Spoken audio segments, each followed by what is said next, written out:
Bonjour à toutes et à tous. Est-ce que le son et l'image sont OK? Faites-moi juste peut-être un petit pouce. Super, impeccable. Voilà. Voilà, bah, écoutez, merci d'être avec nous ce soir. On va vous présenter un webinaire sur les métiers du design qui recrutent le plus. Donc, nous, on fait en tant qu'école, bien sûr, on fait une veille métier permanente et régulièrement, bah, voilà, on fait un petit peu le point sur le sujet. C'est pas mal. De se mettre à jour là-dessus. Donc, je démarre tout de suite. Ce soir, je suis avec Samantha qui est notre chargée de communication et marketing à l'école. Bonjour. Bonsoir, Samantha. Et qui sera là dans le chat pour pouvoir voilà, répondre à vos questions ou les mettre de côté pour y répondre, soit au fur et à mesure, soit à la fin du webinaire. On est là pour une trentaine de minutes ensemble, à peu près. On va essayer de faire du concis pour voilà, être le plus efficace possible. Alors, je me présente, je suis Mathieu Rouget, je suis directeur de l'école de design La Fontaine. Je suis un artiste, un enseignant. J'ai créé une école que je veux être indépendante, à l'esprit familial et avec une conviction simple, hein, qui est que les créatifs ont un immense potentiel, mais que souvent, ce potentiel, il est bridé parce que les créatifs, souvent, sont bridés dans leurs ambitions ou mal préparés au marché du travail. Et d'ailleurs, ça a été mon cas. Alors, on propose des formations diplômantes à distance en design graphique, design d'espace et design produit qui sont accessibles à des étudiants ou à des personnes en reconversion professionnelle. Alors, notre mission, c'est vraiment de transformer des passions en carrière grâce à une méthode en trois piliers. La bienveillance, avec une pédagogie qui s'adapte au rythme de chacun, l'accompagnement par des professionnels en activité qui transmettent leur savoir-faire et leurs secrets, et la professionnalisation avec l'acquisition de compétences spécifiques qui permettent de faire la différence sur le marché du travail. Alors, on est basé, vous pouvez le voir sur les photos, au cœur de l'Auvergne. Et nous avons des apprenants qui sont situés sur tout le territoire français et au-delà. Notre idée, c'est vraiment ce qu'on croit, c'est que chaque créatif a le droit d'oser vivre sa passion. Bon, ben, ce soir, on va vraiment rentrer dans le vif du sujet. Ce n'est pas une présentation de l'école qu'on vous fait, c'est vraiment une présentation du marché du travail. Voilà. Donc, dans un premier temps, on va voir les opportunités de carrière dans les secteurs du design. Ensuite, on va voir les spécificités du secteur, puis les salaires des designers en tant que salariés ou en tant que freelance. Et puis, on terminera ce webinaire avec quelques conseils à vous donner avant de vous lancer. Alors, n'hésitez pas vraiment, si vous avez des questions à intervenir dans le chat, à les poser au fur et à mesure, et puis on y répondra si c'est opportun directement. Samantha, tu me dis si ça a du sens sur la slide qu'on est en train de voir, ou alors si on y répondra à la fin. Premier point à préciser, c'est qu'est-ce qu'on appelle un métier créatif quand on parle des métiers du design. C'est vrai que souvent, on entend dire que les métiers créatifs sont des voies de garage. C'est souvent des voies qui font assez peur. C'est pour ça qu'il y a beaucoup de jeunes créatifs qui souvent ont été, comme je l'expliquais tout à l'heure, bridés dans leur orientation. On leur a dit non, mais va pas dans cette voie-là, ça va être compliqué, tu ne vas pas arriver à gagner ta vie, tu ne vas pas t'en sortir. Donc, choisis plutôt une voie plus sûre. Alors, il y a souvent une confusion qui est faite entre ce qu'on appelle les arts plastiques et les arts appliqués. Les arts plastiques, c'est vraiment le métier d'artiste à part entière, celui qui peint des tableaux, pour simplifier, on va dire, le trait. Et c'est vrai que dans cette voie-là, c'est quand même pas évident de gagner sa vie si on veut que vendre des œuvres via une galerie ou via son réseau. Et il y a le domaine des arts appliqués, pour lequel on fait souvent la confusion, et là qui inclut bien évidemment les métiers de designer, où là, vous allez pouvoir mettre votre créativité au service de projets concrets euh, qui vont être demandés par des entreprises dans le domaine de la communication, du design graphique, de l'architecture d'intérieur, du design d'espace et du design produit. On va un tout petit peu revenir dessus. Et là, en fait, il y a beaucoup plus de débouchés et vous allez voir que voilà, les chiffres sont quand même assez parlants sur le sujet. Pour revenir un petit peu sur cette notion de design et d'art appliqué, ben, il faut vous dire que le design, c'est vraiment justement à la croisée entre l'art, la science, la technologie. Et c'est un domaine d'activité qui est en totale connexion avec le monde d'aujourd'hui dans sa réalité concrète, hein. Il y a pas, le design est vraiment partout. Il n'y a pas un seul objet de notre quotidien qui n'est pas passé à un moment entre les mains d'un designer. Et il faut vous dire qu'il y en a vraiment pour tous les goûts, que vous soyez manuel ou conceptuel. Il y a des débouchés possibles dans le domaine du design. Vous voyez, cette slide, typiquement, elle a été réalisée par voilà, un designer graphique. La souris que vous avez dans la main, il y a un moment, il y a un designer qui est passé dessus, et ainsi de suite. Les exemples sont sans fin.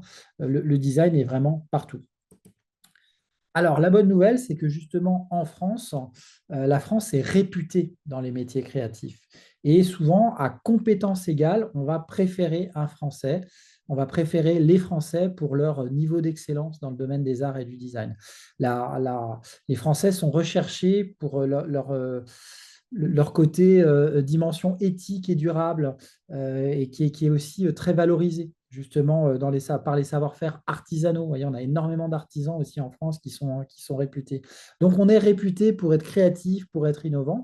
Et l'exemple que je vous montre à l'écran, c'est celui de la French Touch qui promeut la créativité, le savoir-faire français.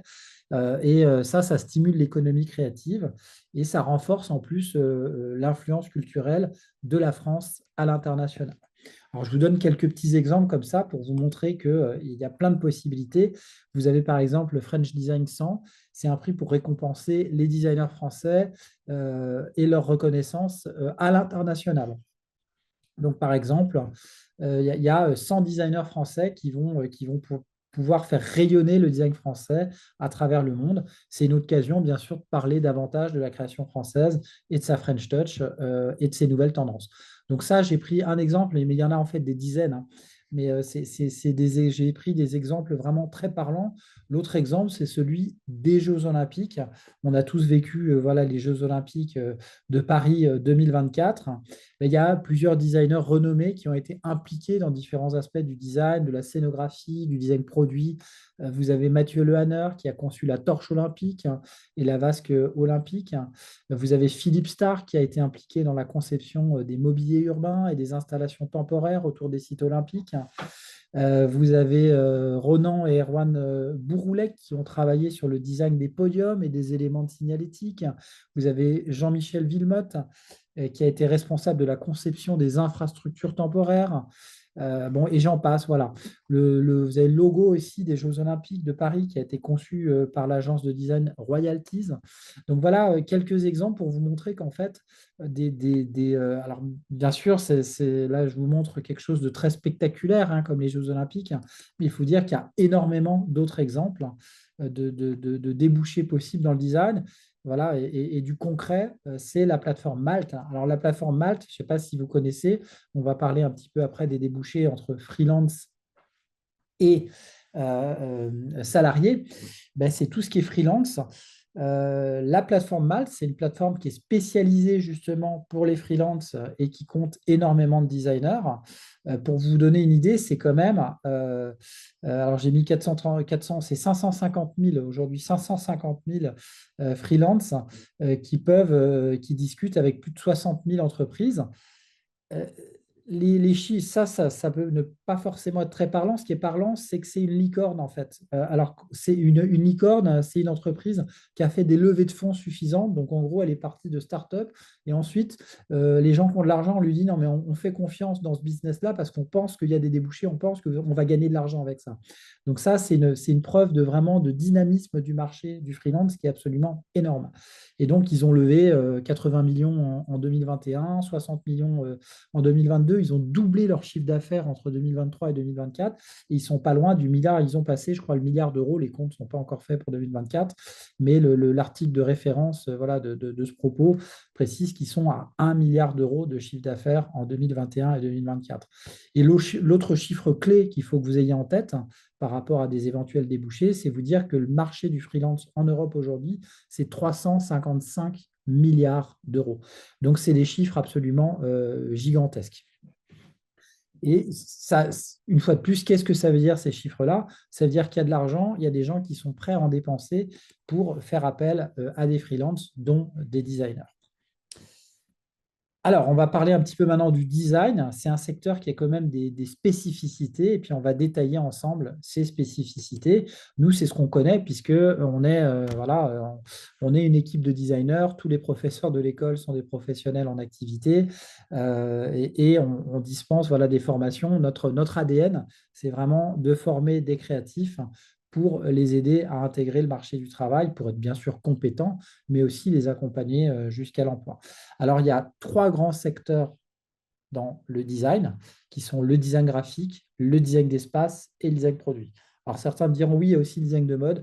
Je vous avoue on fait l'impasse sur le design de mode. C'est un secteur très particulier et il y a beaucoup de choses qu'on peut faire en s'en passant. Mais bien sûr, c'est le quatrième grand secteur du design, c'est la mode, bien sûr. Alors, pour parler concrètement, voilà, vous avez un petit camembert qui vous montre quels sont les métiers les plus recherchés dans le domaine du design graphique, hein. On a d'abord, bien sûr, le design digital, c'est tout ce qui est interface web, site internet, application mobile. Et ensuite, à l'intérieur de ça, vous avez l'UX design. L'UX design, c'est le chemin utilisateur en quelque sorte, hein. Quand vous allez, je ne vais pas citer de marque, mais quand vous allez chez Ikea ou vous allez dans un supermarché, vous avez vu, vous êtes obligé d'emprunter un chemin pour aller jusqu'à la caisse. Mais aujourd'hui, quand vous visitez un site internet, il faut vous dire qu'il y a un UX designer qui est forcément passé par là, qui va réfléchir aux interactions que vous allez avoir avec le site en fonction de l'objet du site. Est-ce que c'est pour vendre quelque chose? Est-ce que c'est pour donner de l'information? On va travailler la mise en page, on va travailler l'architecture des pages, ce qu'on appelle les scénarios d'usage. Et puis derrière, il y a aussi l'UI design. L'UI design, c'est le côté esthétique du site, les visuels, les couleurs, le graphisme, la typographie. Vous avez aussi le motion design, tout ce qui est bandeau animé, publicité. Ça aussi, c'est encore une spécialisation qu'on va retrouver bien sûr sur tous les réseaux. De façon plus générale, on a ce qu'on appelle l'infographie, c'est le graphisme pluridisciplinaire dans les PME.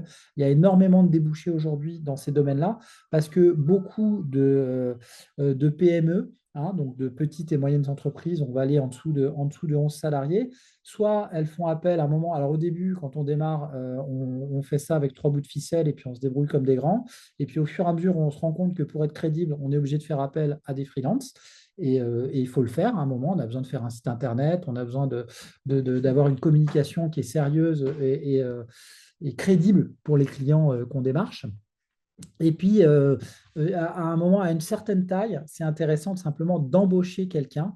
Alors, on ne va pas dire que c'est le mouton à cinq pattes, mais l'infographiste, c'est celui qui va être à la fois capable de faire charte graphique, communication de l'entreprise, site internet, etc., qui va pouvoir répondre à tous les besoins de la PME dans le cadre de sa communication. Par extension, vous avez aussi ce qu'on appelle le corporate design. Là, c'est vraiment la construction d'une identité pour une organisation plus importante que les entreprises, les collectivités, les organismes publics, les associations. C'est des activités à vocation de communication qu'on appelle institutionnelles. Et puis, alors, c'est une sous-catégorie, parce que vous allez voir, on va en reparler après, c'est le design durable. Aujourd'hui, il est vraiment inscrit partout. C'est cette notion, le design durable, ça se concentre sur la création de produits respectueux de l'environnement, utilisant des matériaux écologiques et des pratiques éthiques. Alors, on a mis cet élément-là dans le design graphique parce que en design graphique aussi, on peut réfléchir, le designer graphique peut être force de proposition pour dire mais où sont les serveurs, comment est-ce que je peux réaliser uploader des vidéos qui vont peser moins lourd de façon à ce qu'il y ait moins de transition de données, etc. Il y a plein de façons. Il y a aussi, rien que sur la police, le choix des polices, il y a des polices, quand on imprime une police, qui va utiliser plus ou moins d'encre. Donc, à la fois, ça peut être pour faire des économies, bien sûr, d'encre, mais aussi, ça peut être par souci d'économie durable. Donc, là, le design durable, on va en reparler après parce qu'en fait, il est transversal à tous les designs aujourd'hui et il est hyper important. Pour parler du deuxième type de design, qui est le design d'espace et par extension l'architecture d'intérieur, on va parler du designer retail qui va s'occuper de l'architecture intérieure commerciale. du décorateur scénographe, hein, du visual merchander hein, qui s'occupe des vitrines, du paysagiste concepteur qui s'occupe de l'aménagement et de l'espace extérieur, depuis le jardin jusqu'au territoire. En partenariat, souvent, il va travailler avec l'architecte et l'urbaniste hein, et il intervient en amont. Et puis, bien sûr, l'architecte d'intérieur qui agence les espaces intérieurs de façon esthétique et ergonomique. C'est vraiment là, il y a énormément de possibilités, en tout cas, voilà, de travail dans ce domaine-là, et puis beaucoup d'appétence, bien évidemment, des gens à travers voilà, la médiatisation qu'il y a pu y avoir sur le sujet. Mais il y a bien d'autres métiers aussi hein, qui existent dans cette branche. Voilà, le décorateur d'intérieur, le coach déco, le homestager, l'home designer, l'étalagiste décorateur, le designer urbain, j'en passe. Tout ça, c'est des spécialisations, hein, finalement. Et puis, la dernière spécialisation, enfin la dernière branche du design, hein, qui est le design produit. C'est le secteur qui reste aujourd'hui avec le plus d'opportunités car il y a encore peu de créatifs qui s'intéressent à ce secteur. Euh, alors, les plus grands métiers exercés dans le domaine du design produit, ça va être tout ce qui est lié à l'impression 3D, au design industriel, au design automobile et au design d'ameublement. Et là, bah, voilà, je pense que rien qu'avec ces quatre catégories, vous avez vu qu'il y a quand même énormément de boulot qui peut être proposé là-dedans, dans le design industriel, avec les imprimantes 3D. Avant, ce qui était compliqué à faire, de lancer une série en fait avec des sculptures, avec des moules, avec des contre-moules. Aujourd'hui, avec une imprimante 3D, on peut faire des petites séries. Il y a énormément de choses qu'on peut faire et de plus en plus d'entreprises ont besoin justement de designers. Donc, en fonction, toujours, c'est en fonction des appétences, en fonction de ce que vous aimez faire et, et de là où vous êtes bon, hein, bien sûr, bah, il va falloir aller solliciter tel ou tel secteur d'activité qui va vous permettre de trouver du travail. Alors, je vous parlais de secteurs transversaux aux différents designs et métiers. Ben voilà, c'est ce que vous voyez un petit peu à l'écran. Il y a d'abord cette notion de polyvalence, en fait, par exemple dans les agences de com, je le citais aussi dans les PME, où là, c'est intéressant d'être polyvalent et d'avoir une vision un petit peu plus large en fait, du métier. Cette notion d'éco-design aussi, dans l'architecture, le design produit, où vraiment il va falloir aller chercher le matériau durable et recyclable. Même chose pour le web, la géographie des serveurs, comme je l'évoquais. Tout ce qui est design de service, l'expérience utilisateur, ça, c'est un petit peu plus conceptuel, hein, mais il y a beaucoup de gens qui s'y retrouvent, hein, vraiment. L'interface utilisateur, que ce soit sur une application ou un parcours client, voilà, ça passe entre aujourd'hui, c'est des choses qui passent entre les mains d'un designer. Il y a tout ce qui est chef de projet. Le secteur manque beaucoup de managers, comme c'est un secteur qui est très dynamique, dans lequel il y a eu énormément de création d'emplois ces dernières années. Il y a besoin en fait de managers qui ont la fibre créative. Donc, si vous avez, je vois dans les personnes qui sont en reconversion professionnelle, déjà une expérience, vous avez déjà managé des équipes, peut-être dans un tout autre domaine, et que bah, vous avez décidé de refaire vivre votre flamme pour le design et la créativité, il y a une demande de la part d'entreprises corporates, de boîtes un peu plus importantes qui vont avoir à gérer des pôles de gens qui ont cette capacité à la fois, bien évidemment, de comprendre les cahiers des charges, les problématiques, les aspects techniques, sans forcément avoir toutes les compétences des techniciens, mais d'être capable de gérer une équipe voilà, sur une production graphique, sur une production de design produit ou d'architecture d'intérieur. Donc là aussi, il y a des choses à voir là-dessus. Alors, question qui revient souvent, et pour le coup, dans le domaine du design, on est dans un secteur d'activité où on a à peu près 50% de personnes qui sont salariées et 50% qui sont freelance. Donc, je vous montrais tout à l'heure la santé insolente de Malte. Donc, c'est une bonne nouvelle. Alors, c'est vrai que souvent, de démarrer freelance quand on n'a pas d'expérience, ça fait un petit peu peur, mais il faut savoir qu'il y a énormément de débouchés là-dedans. Moi, ce que je constate et ce qu'on voit un petit peu avec nos élèves, c'est que souvent, c'est un entre-deux. C'est-à-dire que souvent, vous allez à la fois avoir un statut de freelance qui va vous permettre d'avoir quelques premières expériences et de décrocher quelques contrats, en fait. Et en même temps, parfois, des entreprises qui veulent embaucher un salarié, avant de tout de suite se lancer sur le salariat, vont peut-être faire travailler un freelance et, si affinité dans ces cas-là et qu'il y a suffisamment de travail, lui proposer un contrat CDI derrière. Après, c'est vraiment affaire d'affinité. C'est vrai qu'une fois qu'on a goûté à la liberté du freelance, c'est difficile parfois pour certains de revenir au salariat. Et en même temps, quand on est freelance, bah, il y a l'incertitude du salaire, mais on a cette liberté, on a plus cette liberté de mouvement, particulièrement dans le domaine du graphisme, par exemple, de pouvoir à la fois voyager, travailler de chez soi. Voilà, vraiment, le télétravail fait complètement son sens dans le domaine du design graphique. Dans les grands groupes, généralement, on est salarié. Quand on est à son compte, on va bosser voilà, pour des PME, pour des petites boîtes, etc. Euh, voilà pour une petite explication des deux différences. Et puis maintenant, on va parler un petit peu de rémunération. Donc, tous les chiffres, là, ils sont actualisés de 2024. Donc, c'est les chiffres les plus récents qu'on a trouvés.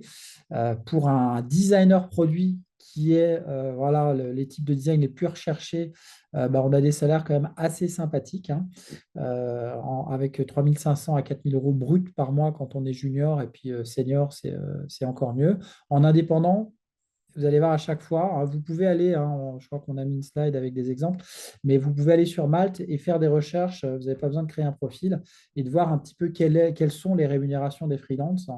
Mais en gros, voilà, on a mis 150 à 850. La moyenne des freelances, c'est autour de 300, 350 euros, donc par jour, hein.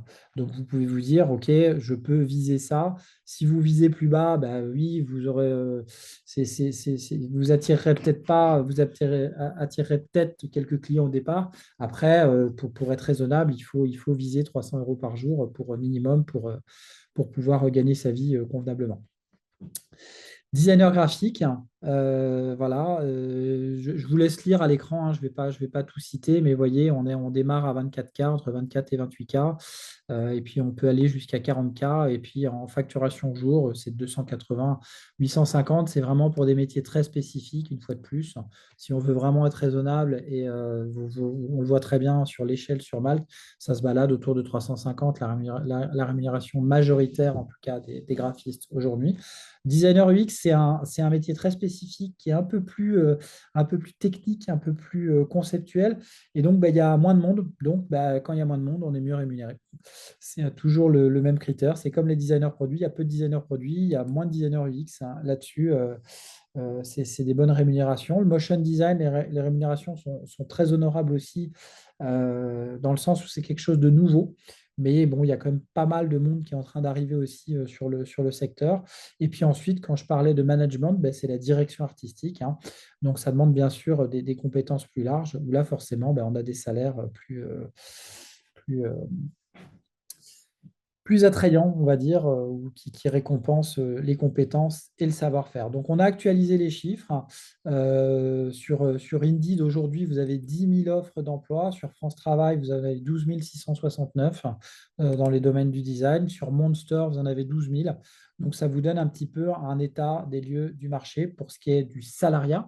Et ensuite, vous avez tout ce qui est agence freelance, Mal, 99 Design, graphis.com, Upwork, et j'en passe. Euh, je parle aussi de 5euros.com. Je ne sais pas si certains d'entre vous connaissent. Alors forcément, ça fait un peu moins rêver, mais souvent, c'est un tremplin, en fait, 5euros.com.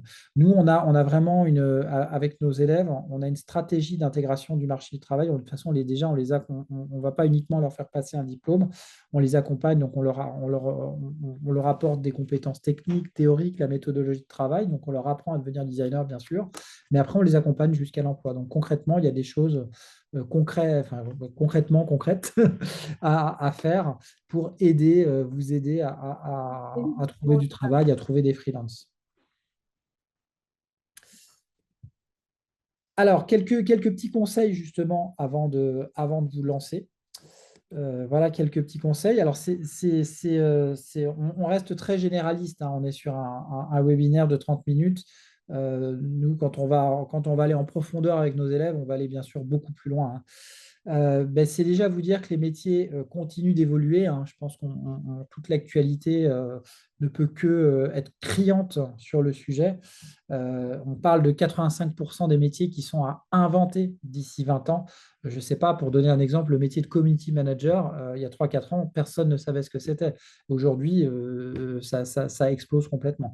Donc, il y a énormément de métiers comme ça qui vont être inventés avec l'IA. S'il y a des questions sur l'IA, je serais ravi d'y répondre. C'est une opportunité formidable en fait, hein, pour les designers aujourd'hui. Donc, c'est une excellente nouvelle. Euh, Notion clé, c'est vraiment cette notion de divergent thinking. C'est votre capacité à imaginer un usage dérivé à un objet. Vous avez un trombone, qu'est-ce que vous en faites de ce trombone? Est-ce que c'est pour accrocher des feuilles ou est-ce que vous faites autre chose avec? Est-ce que vous en faites un porte-clés? Est-ce que vous en faites un collier? Voilà, c'est pour vous donner cet exemple, c'est de vous dire qu'en fait, cette notion de créativité, elle est vraiment essentielle. Et donc, bien sûr, ça s'apprend, hein, à devenir créatif. On peut avoir une créativité de base, mais cette créativité, il va falloir la nourrir, il va falloir, je dis souvent, la doper et la dompter. 3 points clés, c'est la technique, bien sûr, savoir être disruptif, hein, rompre avec l'existant, apprendre à faire des choses nouvelles tout en ayant connaissance et conscience de ce qui a déjà été fait. Ensuite, la confiance, ça c'est un point essentiel et clé, c'est qu'à compétence égale, la confiance en soi fait la différence. Et bah, la confiance, ça se gagne. Il y a pas que les aspects techniques, hein. C'est pas le tout de maîtriser une technique. Il y a aussi justement d'être en capacité de transmettre son savoir-faire, sa technique, sa confiance en soi, pour que le client se dise OK, je fonce, je vais avec cette personne. Et puis l'ouverture d'esprit. Dernier point, c'est l'ouverture d'esprit, ce qui va vous permettre de défendre vos idées et d'accepter la critique. Quand on est créatif, eh ben, on ne peut pas avoir tout le monde. Il y a jamais 100% de personnes qui vont vous dire c'est génial ce que vous faites. Donc, il va falloir accepter la critique, accepter la remise en cause et avoir cette ouverture d'esprit qui va vous permettre de sortir de votre zone de confort et puis d'avancer dans vos projets. Déjà, d'avancer pour vous former, vous faire confiance, investir en vous et puis aller vers ce métier. Autre point important, c'est de trouver sa niche de marché. Alors, il y a des pistes, hein, où on peut être voilà, le mouton à 5 pattes d'une entreprise, ça marche aussi. Mais souvent, les designers vont être appelés parce qu'ils ont une spécialisation, en fait. Si sur Malte, vous faites une annonce en disant je suis designer graphique, designer d'espace, designer global, et puis voilà, je fais aussi les livraisons de pizza. Généralement, un utilisateur, il cherche un truc spécifique. Moi, je vais dessus, ah bah oui, je veux faire un logo. Voilà. Bah donc, si j'ai quelqu'un qui me dit, je suis spécialisé dans le logo, bah, je vais plus aller voir déjà la fiche de cette personne-là. Et naturellement, vous allez voir, vous aussi, vous avez des affinités en fait dans vos domaines d'activité. Et vous dites, bah, moi, j'adore faire ce type de création et j'adore travailler avec ce type de personnes. Et souvent, c'est lié parfois à vos anciens métiers, à vos connaissances, à vos passions. Donc, d'aller chercher dans tout ça, si vous êtes passionné pour le sport, ce sera beaucoup plus facile pour vous d'aller chercher des clients dans le sport et de faire de la communication visuelle, pour cet exemple-là, dans des entreprises qui sont liées au sport. Alors, spécialisé, mais aussi être malgré tout polyvalent dans la spécialisation, puisque vous devez avoir cette capacité malgré tout de pouvoir répondre, au moins au départ, à suffisamment de demandes. Éviter les pièges de la mauvaise préparation au marché du travail. Donc, je sais pas, moi, je voyais encore une personne qui m'envoyait un mail en me disant ah oui, voilà, je sors d'une école de design graphique, j'ai reçu à mes CV, à toutes mes demandes, j'ai reçu 5 réponses, hein, et 2 entretiens qui n'ont pas abouti. Je n'ai pas le détail de ce qu'a fait cette personne, mais il y a vraiment, pour chercher un boulot, aujourd'hui, il y a plein de stratégies. C'est comme une communication qu'on fait d'entreprise. Il y a une stratégie pour se mettre en valeur en tant que personne. Et cette stratégie, elle pourrait fonctionner d'ailleurs aussi bien pour les domaines du design que pour d'autres domaines, hein, soit dit en passant. Alors, les plus qui font la différence, bah, c'est bien sûr la connaissance de son marché économique, le marketing, justement. Donc, on n'est pas que des créatifs. Il y a un moment aussi, il faut savoir marketer, mettre en valeur, en fait, hein, ce qu'on vend. Les capacités managériales, je l'ai déjà évoqué, et cultiver ses soft skills. Donc, c'est vraiment, hein, ce qu'on appelle les compétences douces, dont fait partie la confiance en soi au sens large du terme. Et tout ça, ça se bosse vraiment concrètement. Il y a des outils pour ça.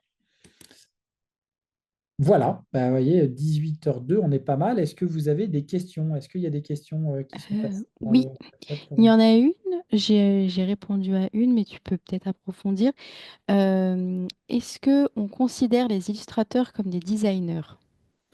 Pour moi, oui, ça fait partie du monde du design. Je citais en début de webinaire les arts appliqués.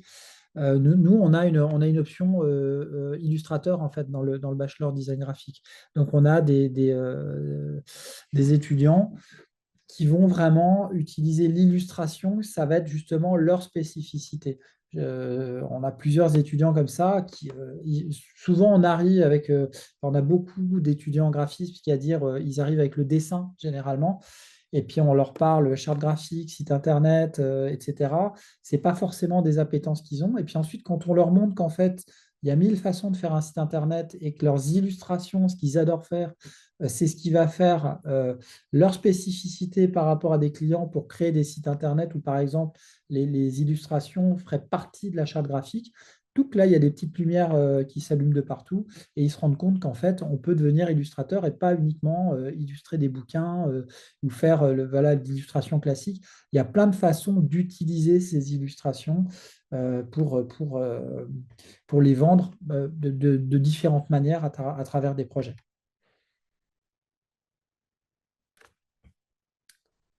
Est-ce que c'était la seule question qu'on avait ou est-ce qu'on a Oui, pour général, l'instant, on n'a que celle-ci. N'hésitez pas à poser vos questions. Ah, une deuxième. généralement, Euh, les questions arrivent. alors, quels sont les métiers auxquels un illustrateur peut prétendre? C'est un petit peu ce que je viens d'évoquer, c'est-à-dire, c'est vrai que la vision un petit peu classique de l'illustrateur, c'est de dire que c'est le mec qui va proposer des couvertures de livres, qui va illustrer des livres. En fait, l'illustrateur, il a une capacité, en fait,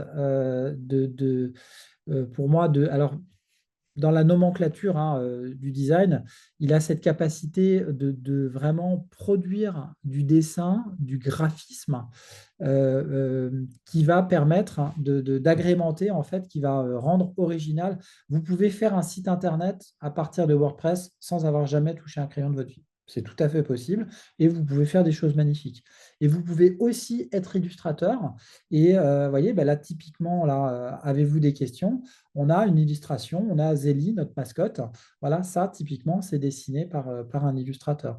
Donc, nous, à la fois, dans notre web design et dans notre charte graphique, on va avoir plein d'éléments d'illustration à proprement parler qui vont être dessinés à la main et qui vont intégrer, en fait, notre graphisme, notre charte graphique, notre communication graphique. Donc, un illustrateur, il peut, il peut il peut intervenir à différents moments d'un processus dans le design graphique. Donc, il peut intervenir sur un site internet, sur une application. Il peut faire plein de choses différentes. On a l'exemple d'une élève, nous, je sais, qui à la fois, parce qu'elle adore ça, vend ses services pour faire des fresques dans les hôpitaux, les écoles. Et il y a énormément de demandes dans le sujet. Donc, c'est vraiment du local, où elle réalise des fresques à la main, voilà, peintes. Alors bien sûr, quand on fait une fresque, bah, il y a une thématique qui va être donnée. Voilà, bonjour, vous êtes dans un hôpital à tel service. Bah, nous, on aimerait que la fresque, ça symbolise ça, ça, ça. Faites-nous des propositions. Et puis ensuite, on passera à échelle 1 sur les murs donnés. Et à côté de ça, je sais qu'elle réalise aussi, elle peut réaliser un logo pour une entreprise, elle peut réaliser un site internet. Si techniquement, à un moment, on n'a pas les moyens on ne sait pas faire quelque chose, on va s'associer par exemple à un spécialiste du site internet, à un designer UI, pour lui dire, bah, s'il te plaît, là, moi, ça dépasse mes compétences. Est-ce que tu peux intervenir sur l'aspect technique? Et puis, mais par contre, visuellement, c'est mon graphisme qui va être présenté sur le site. Et ça fait l'objet de collaboration, tout simplement, ça. Je ne sais pas si je réponds à la question, parce que c'est vrai que souvent, ça peut paraître un peu fermé. Un illustrateur, je pense qu'aujourd'hui, je reviens à ça, c'est à la fois, il faut être hyper spécialisé pour avoir une patte, une spécificité qui fait qu'on va reconnaître qui vous êtes en tant que designer, et en même temps, euh, avoir un socle de compétences suffisamment large pour que la personne qui s'intéresse à vous se dise, ah bah oui, je peux lui donner ma communication visuelle, il vient peut-être pour une carte de visite ou pour un logo, et puis derrière, si ça se passe bien, ah bah tiens, voilà, on a tel événement, il y a une affiche à faire, et puis il y a, ah bah tiens, j'ai mes réseaux sociaux, là, je m'en occupe pas, est-ce que tu as une proposition à me faire là-dessus? J'ai besoin d'un site internet, etc. Donc c'est comme ça aussi qu'on acquiert des clients, on démarre par un petit contrat, et puis on va le fidéliser sur d'autres choses au fur et à mesure. Alors, on a deux autres questions. Conseillez-vous conseillez-vous un graphiste designer débutant de commencer en agence afin de gagner en expérience et en crédibilité ou il peut se lancer directement en freelance? J'aurais tendance, alors les deux, mon général, c'est ce que j'évoquais tout à l'heure, c'est que généralement, on va à la fois, on va démarrer avec le statut freelance et on va faire une communication voilà, sur les réseaux pour se mettre en avant et puis chercher des petits clients et compléter son book de façon à ce que lorsqu'on va voir une agence ou une entreprise, eh ben, le book est plus complet, de dire, bah, voyez, regardez, là, ça, c'est la dernière réalisation que j'ai fait en freelance pour tel client, tel client, tel client. Peut-être l'agence va d'abord vous embaucher en freelance, puisque les agences font beaucoup ça, c'est-à-dire qu'ils vont avoir un certain nombre de salariés, et dès qu'il y a des pics de boulot, ils font appel à des freelances, hein, c'est très courant. Donc, et puis, un freelance qui tient la route et dont l'agence est contente, ce sera un moment plus intéressant pour elle de le salarier que de le garder en freelance. Donc, la réponse, ça va vraiment dépendre. Il y a j'ai envie de dire que pour les personnes en reconversion professionnelle, c'est plus facile pour elles de démarrer directement en freelance parce qu'elles ont déjà l'expérience du monde du travail, salarié ou non salarié, et elles savent où elles veulent aller. Pour un jeune qui débute, s'il n'a pas d'expérience de salariat, s'il n'a pas d'expérience, l'agence va vous permettre de vous donner une structure. Vous allez avoir voilà, des collègues, ça va vous permettre d'apprendre à formater un petit peu votre boulot, à comprendre ce que c'est que les urgences. Ça va quand même être assez efficace, ça va être très formateur, on va dire.